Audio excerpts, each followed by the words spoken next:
जी अस्सलाम वालेकुम। आज मैं ना आप लोगों को मॉड्यूल नंबर 6 से लेके और 13 तक जो भी एमसीक्यूज़, जो भी शॉर्ट और जो भी लॉन्ग आ रहे हैं ना, जिस तरह से आ रहे हैं फाइनल टर्म के अंदर, जो कि आपका जो है वो 27 फ़ेब 2023 से शुरू हुआ था ना, उसका गैस देने लगा हूँ। ठीक है, तो इसके अंदर ना सबसे पहले छठे मॉड्यूल में से बता देता हूँ। ये जो छठा मॉड्यूल है ना, उसमें से लॉन्ग भी आ रहा है, ठीक है, शॉर्ट भी आ रहा है और एमसीक्यूज़ भी बड़े इंपॉर्टेंट आ रहे हैं। तकरीबन 8 से 9 नंबर का पेपर आ रहा है और टोटल जो पेपर है ना वो आपका 50 नंबरों का है। ठीक है, मतलब 50 सवाल हैं आपके। ठीक है, तो उसके अंदर ना सबसे पहले तो बता देता हूँ, 60 नंबर का पेपर है, 50 सवाल हैं। तो ये देख लो, कैश फ्लो के बारे में पता क्या आ रहा है? ये आ रहा है कि कैश क्या होता है। ठीक है, यानी कैश फ्लो के बारे में मुरूज़ी आ रही है कि कैश बताओ कौन सा इनफ्लो है और कौन सा आउटफ्लो है। इसी तरह एक शॉर्ट भी आ रहा है कि कैश इनफ्लो और आउटफ्लो बताओ कौन कौन सी हैं। मुख्तलिफ़ तरह की ना सामने चीज़ें दी होती हैं और सामने लिखना होता है आपने, इससे कैश आउटफ्लो हुई है या इनफ्लो हुई है। तो इस तरह से शॉर्ट बन रहे हैं, मुख्तलिफ़ तरह की चीज़ों का पता होना चाहिए। उसके बाद ये आपके पास आ रहा है कि ये जो है ना एक्टिविटियाँ 3 तरह की, एक ऑपरेटिंग, एक इन्वेस्टिंग और एक फाइनेंसिंग। ऑपरेटिंग एक्टिविटी के अंदर कौन कौन सी चीज़ें शामिल हैं ये पता होना चाहिए। ठीक है, इसी तरह जो फाइनेंसिंग एक्टिविटी है उसका पता होना चाहिए, इन्वेस्टिंग एक्टिविटी उसका पता होना चाहिए। और ये भी आ रहा है मरूज़ी के अंदर के जो आपकी ऑपरेटिंग एक्टिविटी है उसके अंदर आप प्रॉफिट जो है ना उसकी एडजस्टमेंट करते हो, यानी सेल्स के थ्रू प्रॉफिट जनरेट करने का जो अमल है ना, सारा ऑपरेशंस, वो आप ऑपरेटिंग एक्टिविटी में करते हो। और इसके अंदर प्रॉफिट एंड लॉस अकाउंट शामिल होता है, यानी कि सेल्स के थ्रू सेल मतलब कि ना प्रॉफिट वगैरह करने का अमल, करंट एसेट और करंट लाइबिलिटी में वो शामिल होती हैं। ठीक है, तो ये पता होना चाहिए। मुख्तलिफ़ तरह के नॉन कैश एक्सपेंस को भी आप जो है वो एडजस्टमेंट करते हो। करंट एसेट करंट लाइबिलिटी में क्या शामिल है वो पता होना चाहिए। रिसीवेबल इन्वेंट्री और प्री पेमेंट को रिसीवेबल कहा जाता है और बाकी जो चीज़ें हैं उनको क्या कहा जाता है, करंट लाइबिलिटी कहा जाता है, जिसके अंदर अकाउंट पेएबल, ठीक है, नोट पेएबल और जो अक्रूड एक्सपेंसेस है वो शामिल है। ये पता होनी चाहिए सारी चीज़ों को। इसी तरह जो इन्वेस्टमेंट होती है ना, इन्वेस्टिंग एक्टिविटी, उसके अंदर सिर्फ़ और सिर्फ लॉन्ग टर्म एसेट जो है ना वो शामिल होते हैं, यानी कि फ़िक्स्ड एसेट शामिल होते हैं। सिंपल लफ्ज़ों में क्या कहोगे, फ़िक्स्ड एसेट या ऐसी इन्वेस्टमेंट जो 1 साल से ज़्यादा अरसे के लिए इन्वेस्ट करने जा रहे हो वो शामिल है। तो इसके अंदर नॉन करंट एसेट और नॉन करंट इन्वेस्टमेंट है ना वो शामिल होती हैं। उसको ये भी कह सकते हो आप लोग, क्योंकि करंट तो वो होती है ना जो 1 साल के अंदर-अंदर होती हैं। नॉन करंट वो जो 1 साल से ज़्यादा अरसे के लिए होंगी, तो वो सारी इन्वेस्टिंग एक्टिविटी में आएँगी। और नीचे वाली सारी चीज़ों का पता होना चाहिए। मुरूज़ में बाज़ औक़ात ये बुलेट लगे होते हैं, इनको ना ऑप्शन बना देता है, ए, बी और सी, एंड पे ऑल ऑफ दीज़ कह देता है, इस तरह पता होना चाहिए। उसके बाद ये पता होना चाहिए कि जो शेयर होल्डर इक्विटी है ना वो क्या होती है, इसके अंदर ये चीज़ें शामिल हैं। ये भी मरूज़ आ रही है। ठीक है, उसके बाद आया हुआ था कि एप्लीकेशन और सोर्स जो है वो बताओ, 3 नंबर का टेबल दिया हुआ था और सामने लिखा हुआ था कि ये एप्लीकेशन है, ये जो आप बताना था सोर्स है। ठीक है, जहाँ पे कैसे का पैसे का इनफ्लो होगा ना, यानी पैसा आएगा आपके पास, वो तो होता है सोर्स, और जहाँ से पैसा जाएगा ना यानी आउटफ्लो होगा, वो आपका एप्लीकेशन कहलाता है। तो ये ज़हन में रखनी है चीज़ें सारी, ये भी सारे पता होनी चाहिए। कौन कौन से अंदर जो है वो चीज़ें हैं जिसकी वजह से आपका कैश फ्लो और प्रॉफिट बराबर नहीं हो सकते, ये वजूहात हैं। ठीक है, तो ये पता होना चाहिए सोर्स कौन से हैं, ये एप्लीकेशन कौन से हैं, इनका पता होना चाहिए। मरूज़ी और शॉर्ट बन रहे हैं यहाँ से, सारी चीज़ों का पता होना चाहिए। ऑपरेटिंग एक्टिविटी जो देख लो 3 तरह की होती है, इनका नाम याद होनी चाहिए। मरूज़ी में आ रहा है, ये ऑपरेटिंग एक्टिविटी चीज़ें शामिल हैं, ये पता होना चाहिए। मरूज़ी आ रही है। ठीक है, उसके बाद ये भी पता होना चाहिए कि ये जो है ना ऑपरेटिंग एक्टिविटी के अंदर ये जो करंट एसेट करंट लाइबिलिटी शामिल है। अब करंट एसेट जब बढ़ेगा कम होगा या करंट लाइबिलिटी बढ़ेगी कम होगी तो क्या होगा, ऐड करोगे माइनस करोगे। ठीक है ना, ऐड करने का मतलब होता है कि इनफ्लो होगा। ठीक है, और सब्ट्रैक्ट करने का मतलब होता है आउटफ्लो होगा। तो करंट लाइबिलिटीज़ जब बढ़ेंगी तो उनको ऐड किया जाएगा, करंट लाइबिलिटीज़ जब कम होंगी तो उनको माइनस किया जाएगा। बस ये दोनों ज़हन में रख लो, ऊपर वाले ऑटोमेटिक उसका अपोजिट है एसेट की सूरत में। तो ये पता होना चाहिए आप लोगों को। ठीक है, ये भी आ रहे हैं। ठीक है, कौन कौन से नॉन कैश एक्सपेंसेस इनके नाम आ सकते हैं मरूज़ी की सूरत में। ठीक है, ऑपरेटिंग एक्टिविटी करंट एसेट जो है वो, ये 3 चीज़ें शामिल होती हैं इसके अंदर, ये पता होना चाहिए। और ये भी पता होना चाहिए, मरूज़ी के अंदर आया हुआ था कि अगर आपका जो क्लोजिंग बैलेंस है वो ज़्यादा हो ओपनिंग की निस्बत तो क्या होगा, इंक्रीज़ होगी भाई कैश इनफ्लो के अंदर। ठीक है, ये पता होना चाहिए। ये आपकी करंट लाइबिलिटी में ये 3 चीज़ें शामिल हैं, ये पता होना चाहिए।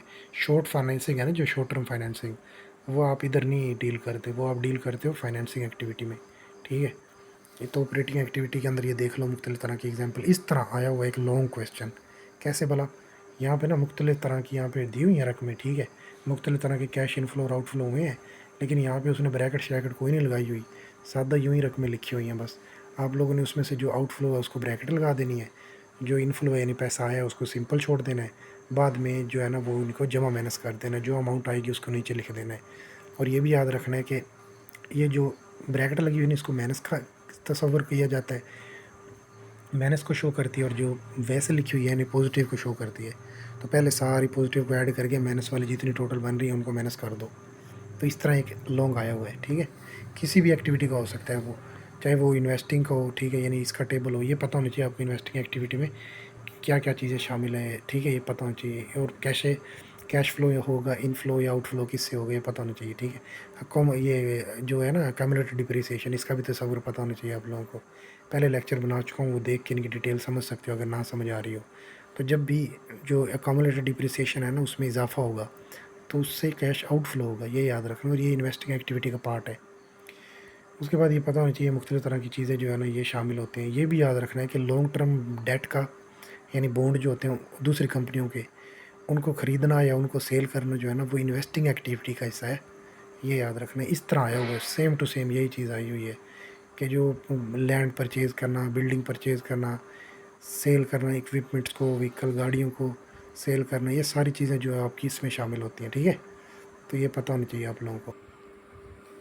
सेम इसी तरह जो है ना वो एक लॉन्ग आया हुआ है, इसी तरह अमाउंटें दी हुई हैं लेकिन ये ब्रैकेट नहीं लगी हुई, ठीक है। इसी तरह मुख्तलिफ तरह की ना कैश इनफ्लो और आउटफ्लो हो रही है चीज़ों की, याद रखना है।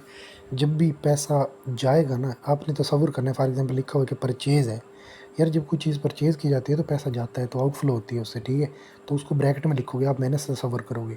और जब भी पैसा आएगा ना, जैसा कि मैं कोई सेल करता हूँ गाड़ी, व्हीकल या बिल्डिंग, तो उससे मेरे पास पैसा आएगा, वो इनफ्लो है, उसको आपने पॉजिटिव लिखना और बगैर ब्रैकेट के लिख देना है। तो इस तरह से उसने बगैर ब्रैकेट श्रैकेट कुछ नहीं लगाई हुई, आम रकमें लिखी हुई है। उसने कहा टोटल ना नेट कैश आउटफ्लो बताओ फ्रॉम इन्वेस्टिंग एक्टिविटी, यानी आखिर वाली चीज़ पूछी हुई है बस। तो वो आप लोगों ने जमा मैनेज करके जो आएगी वो लिख देनी है, निकाल देनी है बस। तो इस तरह से पता होना चाहिए। तो ये फाइनेंसिंग एक्टिविटी में ये चीज़ें शामिल हैं, इनका पता होना चाहिए। मरूज़ी बन रही है यहाँ से, ठीक है।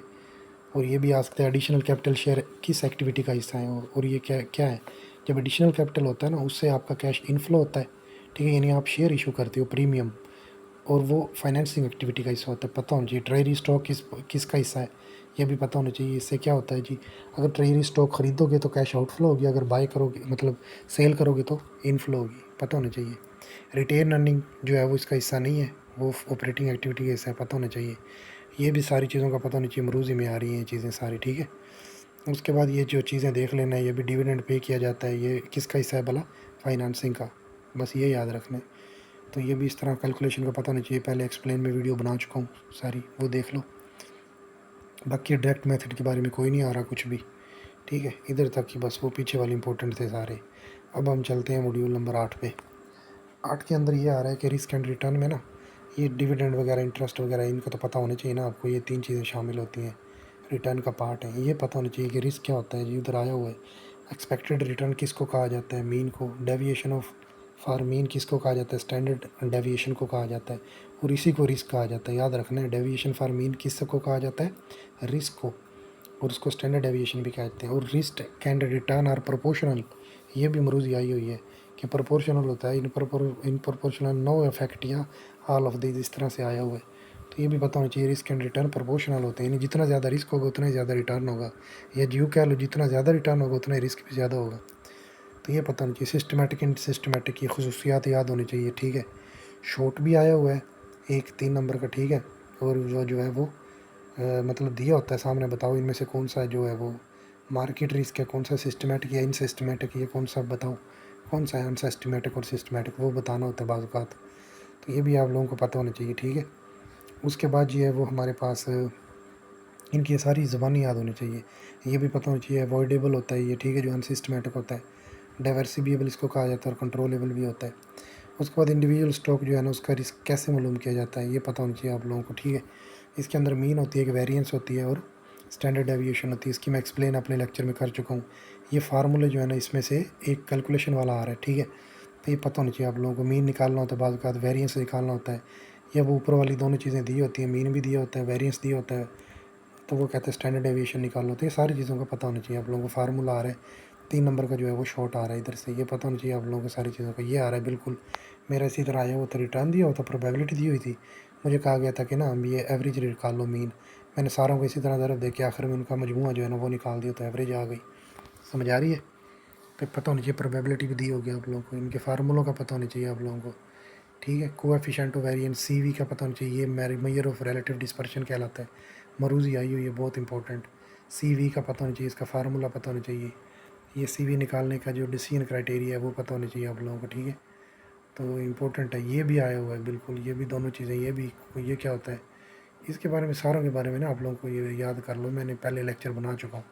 पोर्टफोलियो रिस्क देख लो क्या होता है, उधर दिए हुए बिल्कुल 2 स्टॉक दिए हुए थे मुझे, इसी तरह सारी चीज़ें ये इस तरह बताई हुई थी, ये वाला फार्मूला लगा के डायरेक्ट जो है वो वैल्यू निकालनी थी। ये 5 नंबर का था शायद, 5 नंबर का ना ये आया हुआ था, ये पता होना चाहिए आप लोगों को, ठीक है। ये वेरी इंपॉर्टेंट है, उसमें ये भी इंपॉर्टेंट है, इसका फार्मूला जो है ये भी पता होना चाहिए आप लोगों को, ठीक है। ये कैपिटल एसेट प्राइसिंग के जो कंपोनेंट है ना उसका पता होना चाहिए आप लोगों को, ठीक है। ये आया हुआ है शॉर्ट, तो ये सारी चीज़ों का, ये सिक्योरिटी मार्केट लाइन का ये फार्मूला पता होना चाहिए, इसके कंपोनेंट कौन से है ये पता होना चाहिए, ठीक है। बाकी ये कोई नहीं आए हुए, इतना ज़्यादा इसका नहीं है, लेकिन इसमें से मरूज़ी बन रही है बस, ये आप लोगों को मरूज़ी के तौर पे याद करने हैं, मोमेंटम वाला और ये सारे, ठीक है। ये भी कोई नहीं आए, यहाँ पे कुछ भी नहीं आ रहा, बस ये बीटा के बारे में आया हुआ था, हाँ, कि बीटा जो है वो सिस्टमेटिक जो है ना वो ऐसे इंडेक्स ऑफ सिस्टमेटिक रिस्क कहलाता है।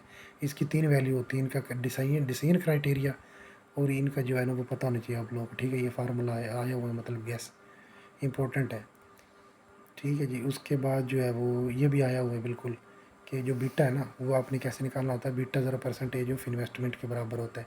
तो आप लोगों को दोनों चीज़ें दी होंगी ना उसने, इस तरह बीटा भी और परसेंटेज भी दोनों को ज़रूर दे देना है, ये इंपॉर्टेंट है, ठीक है। ये भी देख लेना आप लोग भी, बस इसमें से कोई नहीं इतना। आर्बिट्रेज की तारीफ़ का पता होना चाहिए, बता चुका हूँ एक्सप्लेन बहुत ज़्यादा अपने लेक्चर के अंदर। ये 3 तरह की ना एफिशिएंट मार्केट की खसूसियात होती हैं, ये पता होनी चाहिए, और कौन सी में कौन सी इन्फॉर्मेशन शामिल होती है ये पता होना चाहिए, ये वेरी इंपॉर्टेंट है 8वां, ठीक है। 8वें में से ना ये तीनों की तीनों जो है ना, एक तो ग्रोस वर्किंग का पता होना चाहिए, तमाम करंट एसेट शामिल होते हैं इसमें, करंट जो नेट वर्किंग कैपिटल है ना वो उसमें करंट एसेट और माइनस का मतलब करंट लाइबिलिटी का डिफरेंस कहलाता है, ये पता होना चाहिए। कहाँ पे यूज़ होता है, बिज़नेस ऑपरेशन के लिए, ये भी पता होना चाहिए।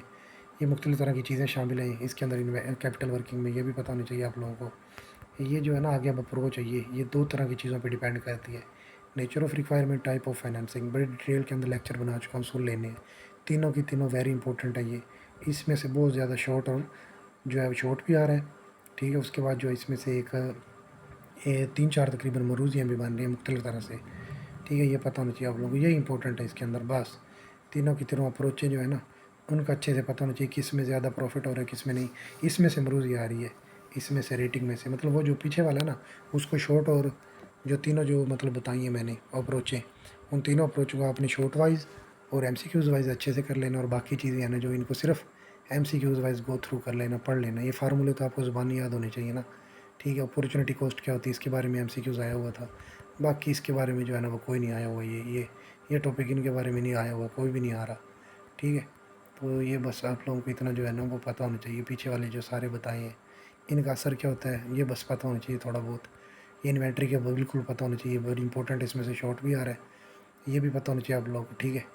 तो बस यही था इंपॉर्टेंट। हाँ, ये सेफ्टी वगैरह, लीड टाइम, इसके बारे में मरूजी आ रही है दोनों, ये भी आ रहा है इकोनॉमिक ऑडिट में कौन कौन सी जो कॉस्ट शामिल होती हैं, ऑर्डरिंग, कैरिंग और टोटल कॉस्ट, इनके बाकी फार्मूले वगैरह थोड़ी बहुत देख लेने हैं, ठीक है। ये डेंजर लेवल क्या होता है, री ऑर्डर लेवल क्या है, इसका आप लोगों को पता होना चाहिए। कैश के अंदर क्या शामिल है, कैश क्यों ज़रूरी है, ये सारे, हाँ ये भी वेरी इंपॉर्टेंट है ये वाला। Motive of cash holding TSP होता है, यानी ट्रांजैक्शनल, स्पेकुलेटिव और प्रिकॉशनरी होता है, ये ज़बानी याद होनी चाहिए आप लोगों को। ये 3 नंबर का जो है वो आया हुआ है वहाँ पे शॉर्ट, ठीक है। उसके बाद ये कैश बजटिंग में क्या चीज़ें शामिल होती हैं पता होना चाहिए आप लोगों को, तरीक़ेकार पूरा। ओपनिंग बैलेंस होता है, रिसीप्ट होती है, पेमेंट होती है, क्लोजिंग और सरप्लस या डेफिसिट होता है। उसके बाद सोर्स ऑफ कैश क्या है ये ज़बानी पता होनी चाहिए आप लोगों को, शॉर्ट आ रहा है। एप्लीकेशन ऑफ ये भी क्या पता है होना चाहिए, ये भी शॉर्ट आ रहा है, मरूजी है, ठीक है। उसके बाद कैपिटल बजटिंग वेरी इंपॉर्टेंट है, इसके अंदर जो नीचे वाली तीनों टेक्निक्स हैं ना आपके आगे आएंगी जो, ये वेरी इंपॉर्टेंट है। इन सारों का ज़ुबानी फार्मूले, इनका जो डिसीजन क्राइटेरिया ना वो आप लोगों को पता होना चाहिए बस, ठीक है। और ये कैश एस्टिमेशन जो है ना, एस्टिमेशन कैश फ्लो, इन तीनों के नाम भी पता होने चाहिए, और इनको कैसे मालूम किया जाता है थोड़ा बहुत वो भी पता होना चाहिए। ये डिप्रिसिएशन क्या होता है इसको पता होना चाहिए आप लोगों को, ठीक है। और ये इनिशियल कैश फ्लो के अंदर ये मुख्तलिफ तरह की जो है ना, ये इसके बारे में मरूज़ी आ रही हैं, ठीक है, बहुत इंपॉर्टेंट, इसमें भी मरूज़ी आ रही है। डायरेक्ट कॉस्ट होती है, capital budgeting, incremental cash flow होता है जो, इसके बारे में थोड़ा बहुत है ना, ये कोई नहीं आ रही कैलकुलेशन वगैरह, कुछ भी नहीं आ रहा, सिर्फ नाम पता होना चाहिए, इनके तीनों के नाम याद होने चाहिए। नॉन कैश एक्सपेंस में ये डेट, डिप्लेशन, अमोर्टाइजेशन शामिल है। टर्मिनल कैश फ्लो आखिरी साल का होता है, मरूज़ी के तौर पे आ सकते हैं, इसका पता होना चाहिए बस। बाकी जो है ना ये कोई नहीं इतने इंपॉर्टेंट। हाँ, इनका थोड़ा बहुत पता होना चाहिए, नीचे वाली जो चीज़ें हैं ना, कि जो कैश रिप्लेसमेंट जब कर रहे होते हो उस वक्त जो है ना, जब पैसा आ रहा होगा तो उसको आप माइनस कर दोगे, जब जा रहा होगा तो उसको यानी कॉस्ट जो होगी उसको ऐड कर देते हो, ये पता होना चाहिए थोड़ा बहुत। बाकी ये सारी की सारी टेक्निक्स है ना, इनको मैं डिटेल में अपने लेक्चर बना चुका हूँ, ठीक है। इनका डिसीजन क्राइटेरिया, इनका जो है ये फार्मूले का पता होना चाहिए, इनका क्या मतलब, ये मतलब होता है, इनके फार्मूले क्या है, उनका डिसीजन क्राइटेरिया कैसा होता है, ये भी पता होना चाहिए, ज़रूरी है, ये इंपॉर्टेंट भी है, ठीक है। प्रॉफिटेबिलिटी इंडेक्स के बारे में, मतलब वो सॉरी पे बैक पीरियड के बारे में है, पता होनी चाहिए। फिर ये भी देख लेना है कि ये कैसे, मतलब पे बैक पीरियड जो है वो मुख्तलिफ तरह की, एक स्टेटमेंट के साथ मेरा सवाल आया हुआ था कि एक प्रोजेक्ट है वो ना इतने साल के बाद वो पैसे पूरे करेगा, अगर उसने मुख्तलिफ तरह की फ़्लो दिए हुए थे, तो मैंने जब फ़्लो को ऐड किया तो वो तो कम बन रहे थे, उसने कहा था 3 से 4 सालों में पूरा कर लेगा, जबकि वो जो उसकी अमाउंट थी वो चौथे साल में पूरी हो रही थी, तो मैंने उसको 4 से 5 कहा फिर, ठीक है। तो इस तरह से ना ये मतलब आए हुए थे शॉर्ट, से पता होना चाहिए इनका सारी चीज़ों का, नेट प्रेजेंट वैल्यू का पता होना चाहिए, उसका डिफरेंस क्या होता है, फार्मूला पता होना चाहिए, हर चीज़ को अपने लेक्चर में मैं डिटेल में जो है वो इनको बता चुका हूँ। ये फार्मूला पता होना चाहिए, इसका स्टेटमेंट का पता होना चाहिए आप लोगों को, ठीक है। ये क्राइटेरिया क्या होता है प्रॉफिटेबिलिटी इंडेक्स का, ये पता होना चाहिए। IRR क्या होता है, इसका फार्मूला क्या है, ठीक है। उसका डिसीजन क्राइटेरिया, इंटरपोलेशन क्या है, उसका फार्मूला क्या है, ये देखो उसका डिसीजन क्राइटेरिया क्या है, ये पता होना चाहिए। मैं लेक्चर बना चुका हूँ इस पर डिटेल में। रेशनल कंट्रोल डिस्ट्रीब्यूशन का नाम होता है, ये मरूज़ी आई हुई थी, इसका पता होना चाहिए आप लोगों को, ठीक है। कैपिटलाइजेशन क्या है, क्यों हुआ, कैसे सेलेक्ट की जाती है, मैक्सिमम एनपीवी के बेस के ऊपर, ये पता होना चाहिए। मल्टीपल आरआर की जो है वो पैदा हो सकता है अनयूजुअल तौर पे, ठीक है, यानी रेयर केस होता है, ये पता होना चाहिए आप लोगों को, ठीक है। रिस्क के बारे में आया हुआ था, ये मरूज़ी आई हुई थी, ये भी पता होना चाहिए आप लोगों को। सेंसिटिविटी एनालिसिस का पता होना चाहिए, मरूज़ी है, ठीक है। उसके बाद आ गई जी cost of capital. Cost of capital में इक्विटी शामिल होती है, डेट शामिल होती है। अब ये कॉस्ट ऑफ कैपिटल जो है ना, इसके अंदर स्टैंडर्ड ये है, ये मरूज़ी के तौर पे जो है वो पता होना चाहिए। ये भी सारा कुछ जो है ना वो इतना मुश्किल नहीं है, वो यहाँ ये पता होना चाहिए बस, डेट में क्या चीज़ शामिल है, इक्विटी में क्या चीज़ शामिल है। फिर ये मार्केट प्राइस के ऊपर निकाली जाती है, इसके कुछ फार्मूले हैं, वेटेड एवरेज कॉस्ट का पता होना चाहिए, वेरी इंपॉर्टेंट है, बहुत इंपॉर्टेंट, इसका फार्मूला भी याद होना चाहिए, मरूज़ी में आया हुआ था, ठीक है। अब ये देख लेना आप लोगों ने कि किस तरह से ना वेटेड एवरेज कॉस्ट निकालते हैं, तो इस तरह से आप लोग जो निकाल लोगे, इसका जो फार्मूला है वो भी, और इसका डिसीजन क्राइटेरिया बहुत इंपॉर्टेंट है, अपने लेक्चर में डिटेल में बता चुका हूँ, तो पता होना चाहिए। बाकी ये कॉस्ट जो है ना प्रीफर्ड स्टॉक की कैसे निकाली जाती है, आर बराबर इसका फार्मूला पता होना चाहिए, इसके अंदर मौजूद आर से क्या मुराद है, डी से क्या मुराद है, पी से क्या मुराद है, ये पता होना चाहिए आप लोगों को, ठीक है। कॉमन स्टॉक का पता होना चाहिए आप लोगों को, ठीक है। ये मुख्तलिफ तरह के जो है वो निकालते हो स्टेजेस के ऊपर, तीनों स्टेजेस में क्या कुछ होता है, ये पहले हम चौथे मॉड्यूल में भी पढ़ चुके हैं, तो वो सारा मिड वाला सिलेबस है ये, बस यहाँ पे आर मालूम करनी है और जहाँ पे वी था वहाँ पे पी लगा देना है। तो ये सारी चीज़ों का आप लोगों को बच्चों को पता होना चाहिए, कॉन्स्टेंट फार्मूला पता होना चाहिए आप लोगों को, ठीक है। तो मेरा भी इसी तरह ये मरूज़ी आई हुई थी, शॉर्ट भी आया हुआ था एक, कि इस तरह से ना ये पहले साल की ये है, वो कहता था कि लास्ट ईयर कितनी है, तो ये बताओ इसका कॉन्स्टेंट के अंदर ना कितना रिक्वायर्ड रेट होगा, तो मैंने D1 निकाला, बटा P प्लस जी पी भी दिया होता, जी भी दिया होता, तो सिंपल वैल्यू लगा के मैंने वो कर लिया मालूम। बाकी यहाँ से कुछ भी नहीं आ रहा, ठीक है। हाँ, ये बॉन्ड्स है ना, जो ये कॉस्ट है, ज़ीरो के पॉइंट बॉन्ड इनका पता होना चाहिए, इसका फार्मूला, परपिचुअल बॉन्ड का पता होना चाहिए, उसका फार्मूला पता होना चाहिए, बस। बाकी हाँ, ये भी इंपॉर्टेंट है, यील्ड टू मेच्योरिटी वाला यहाँ पे ना, ये वाला बहुत इंपॉर्टेंट है, बहुत इंपॉर्टेंट है, इसमें लॉन्ग आ रहा है।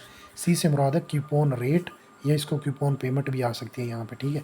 FV से मुराद है फेस वैल्यू, दी होगी आप लोगों को। PV से मुराद करंट मार्केट प्राइस, या करंट प्राइस वो कह सकता है, वो है। T से मुराद नंबर ऑफ़ ईयर है, बस। ये दो तीन चीज़ें, चार चीज़ें दी होंगी आपको, FV दिया होगा, PV दिया होगा, नंबर ऑफ़ ईयर भी दिए होंगे, 5 साल, 6 साल, 3 साल, और क्यूपोन रेट या क्यूपोन पेमेंट यानी C भी दिया होगा। PV माइनस, पहले आप क्या करोगे भला, FV माइनस PV बटा T, पहले तो उन दोनों को ऊपर वालों को डिफरेंस करके T से डिवाइड करोगे, उसको आप ऐड कर दोगे C में, उसके बाद आप FV प्लस PV करके बटे के अंदर 2 पे डिवाइड करके जो जवाब आएगा ना, उसको ऊपर वाले के साथ, तो पूरे के जो जवाब आया होगा ना उसके साथ जो है वो डिवाइड कर दोगे, तो YTM आ जाएगी।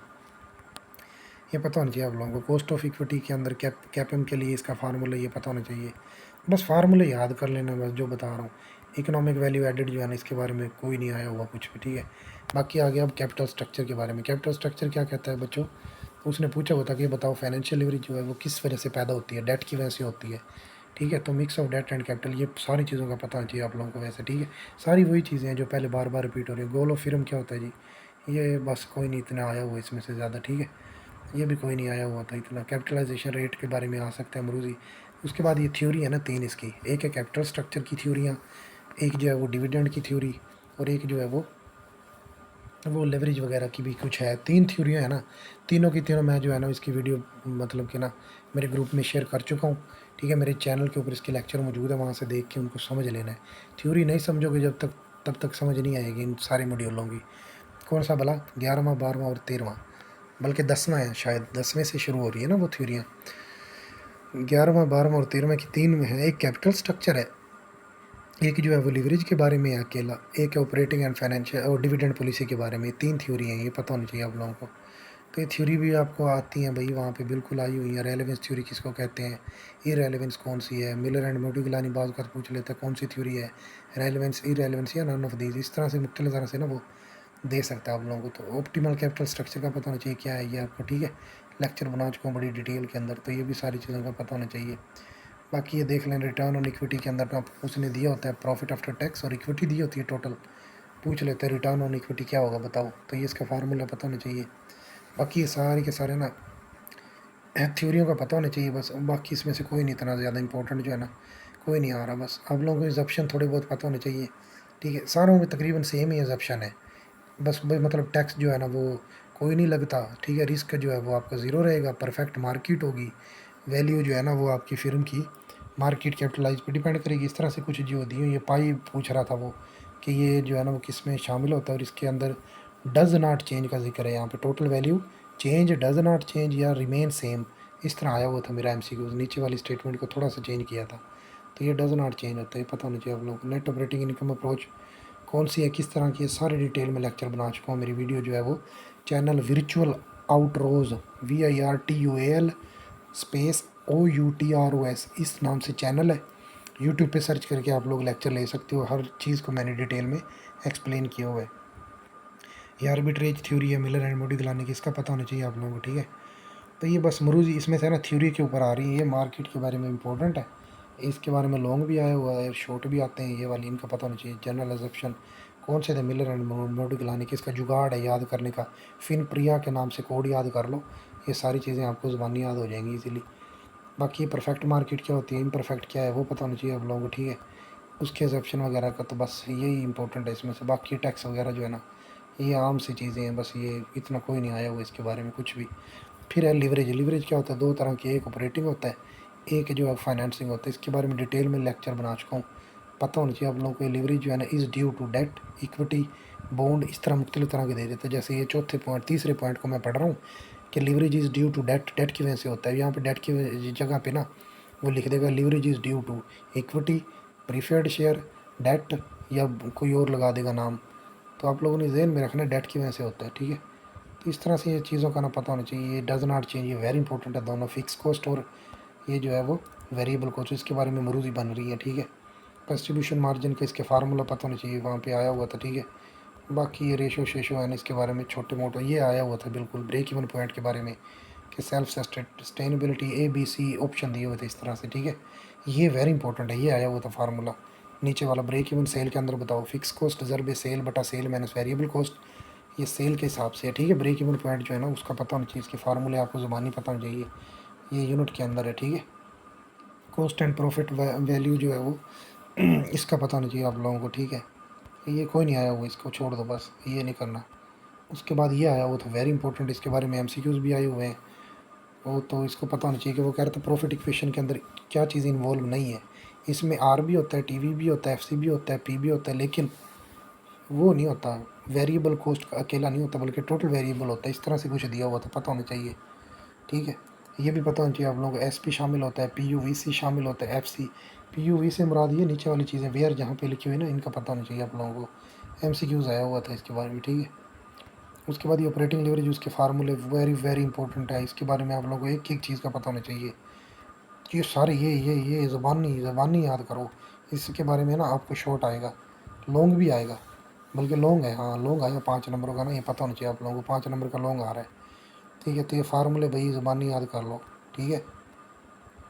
तो ये देख लेना आप लोगों ने बाकी चीज़। बाकी डिविडेंड वेरी इंपॉर्टेंट आखिरी यूनिट है, इसके बारे में हर चीज़ का पता होनी चाहिए। इसमें थ्योरी है, ठीक है, 4 थ्योरी हैं, 2 रेलेवेंस है 2 इरेलेवेंस है, वोल्टर की, जॉर्डन की, और इसी तरह जो है वो ये दोनों के दोनों रेलेवेंट हैं।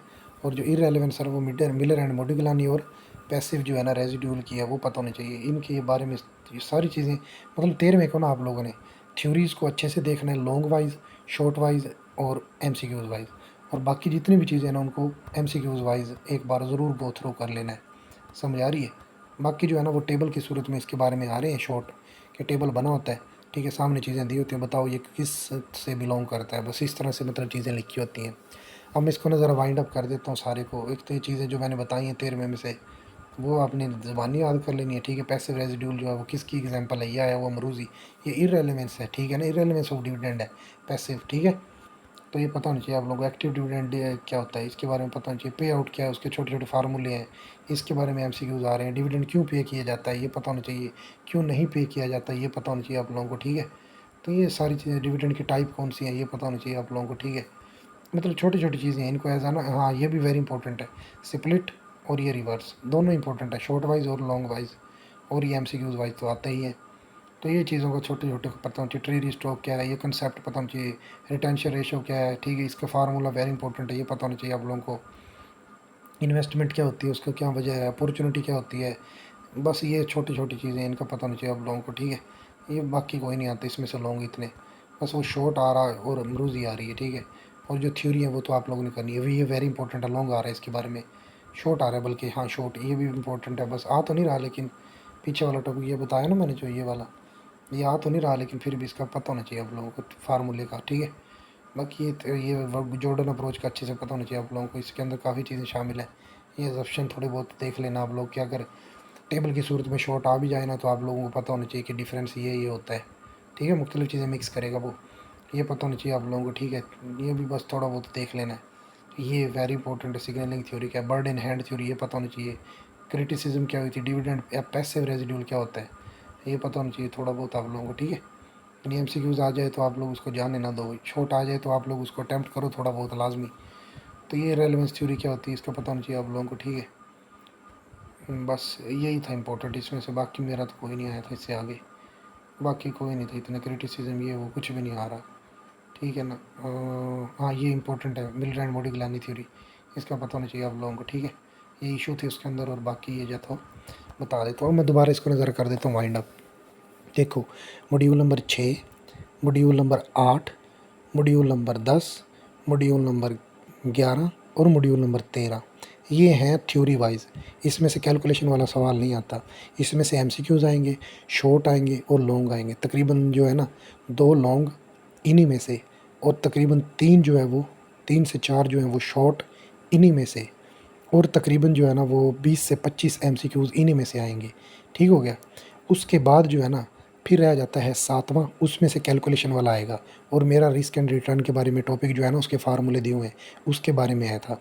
उसके बाद आ जाता है जी 9वां, टेक्निक्स, चारों के चारों टेक्निक्स है, चारों के फार्मूले, उनका डिसीजन क्राइटेरिया इंपॉर्टेंट है। उसके बाद आता है 12वां, 12वें के अंदर DOL है, DTL है और DFL है, यानी कि जो है वो डिग्री ऑफ फाइनेंशियल लिवरेज उसके फार्मूले सारे पता होने चाहिए, डिग्री ऑफ ऑपरेटिंग लिवरेज उसके सारे फार्मूले पता होने चाहिए, और जो है वो डिग्री ऑफ टोटल लिवरेज जो है ना उसका पता होना चाहिए अच्छे से आप लोगों को, ठीक है। तो ये 3 जो है ना वो कैलकुलेशन वाइज इंपॉर्टेंट है। 7वां, 9वां यानी टेक्निक्स वाला, 7वां यानी रिस्क एंड रिटर्न वाला, और 12वां यानी ऑपरेटिंग एंड फाइनेंशियल लिवरेज वाला, उसके सारे फार्मूले और इन चीज़ों का पता होना चाहिए। ये कैलकुलेशन वाइज इंपॉर्टेंट है। बाकी जो है ना छठा, उसके सारे के सारे तकरीबन छठा सारा इंपॉर्टेंट है, ठीक है। उसके बाद जो है ना वो 8वां, उसकी 3 तरह की ना अप्रोचेस दी हुई हैं शुरू के अंदर, वो ज़्यादा इंपॉर्टेंट है, और इन्वेंटरी जो है ना वो ज़्यादा इंपॉर्टेंट है। उसके बाद आ जाता है ये हमारा 9वां जो है वो तो बता चुका हूँ कैलकुलेशन वाइज है।